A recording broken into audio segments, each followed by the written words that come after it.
रूपकुंड, जो उत्तराखंड के चमोली डिस्ट्रिक्ट में स्थित एक ग्लेशियल लेक है, ये अपने किनारे पे पाए जाने वाले 500 से भी ज्यादा ह्यूमन स्केलेटन्स की वजह से फेमस है। इसकी ऊंचाई कम से कम 5000 मीटर्स है।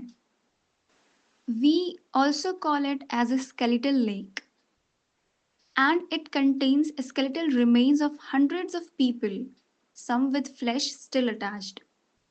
जो स्टोरी रूपकुंड के पीछे बताई जाती है, उसके बहुत सारे मल्टीपल थ्योरीज दिए गए हैं, जिसमें एक मास डेथ इवेंट के बारे में बात करती है, एक हेल स्टॉर्म के बारे में बात करती है, and there are multiple other possibility जो विद टाइम इवॉल्व किए गए हैं। जो रीसेंट थ्योरी है, जिसे हम जेनेटिक एनालिसिस से जानते हैं, वो बताता है कि वहाँ पे जो स्केलेटन्स मिले हैं, उनका डेथ टाइमिंग अलग अलग है। इट मीन्स वो एक इवेंट में नहीं मरे हैं, rather they were multiple groups enter at different times spanning hundreds of year.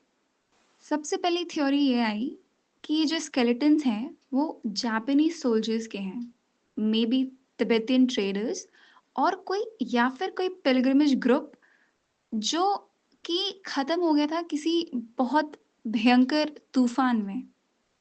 फिर आई एक बहुत ही प्रोमिनेंट थ्योरी दैट सजेस्ट कि ये जो स्केलेटन्स हैं वो 9th सेंचुरी के किसी पिलग्रिमेज ग्रुप का है, जो कि अगेन हेल स्टॉर्म में फंस गए थे।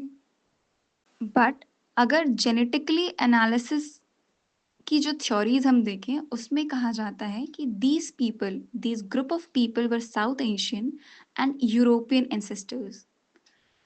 उनकी they ended up in this lake because of hailstorm that occurred in their way. इसके साथ ही एक माइथोलॉजिकल स्टोरी अटैच की जाती है, जो लोकल्स बताते हैं कि देयर वाज अ किंग जो अपनी यात्रा कर रहे थे to goddess Nanda Devi with his wives and all other servants and dasis, whatever he was there, with animals, with horses and all.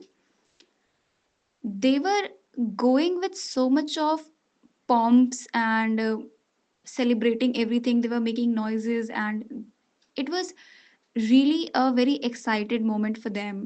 तो इसकी वजह से नंदा देवी जो गॉडेस है, she got angry, her peace was disturbed, and she cursed it कि वो जितने लोग थे वो हेल स्टॉर्म में जो इतनी तेज आंधी तूफान आई उसमें पत्थर गिरे, और ये बोला जाता है कि वो जो पत्थर गिरे थे वो 1-1 किलो के थे, कोई कोई इतना बड़ा था कि just one hit would kill a man.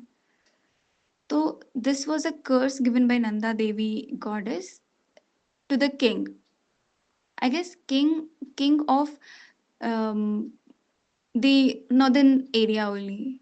और आज के वक्त वंस इन एवरी 12 ईयर एक नंदा देवी राज जाट यात्रा को हम ऑर्गेनाइज करते हैं, जो डायरेक्टली इस रूपकुंड पे यात्रा जाके समाप्त होती है। तो अगर कोई भी ट्रैक करता है टू रूपकुंड, तो they also find one Ganesh भगवान का मूर्ति जो कि वहाँ पे प्लेस्ड है। तो before entering into the final round of trekking to Roopkund, people who go there, they definitely make sure that they will bow their head in front of Ganesh भगवान। रूपकुंड के साथ पहले जितनी थ्योरीज अटैच थी, आज भी लगभग उतनी ही हैं। रिसर्चर्स अब भी अपना काम कर रहे हैं वहाँ पे, बट अभी तक कोई कॉन्क्रीट रिसर्च पेपर पब्लिश नहीं हुई है about the exact death of the people at such a great height.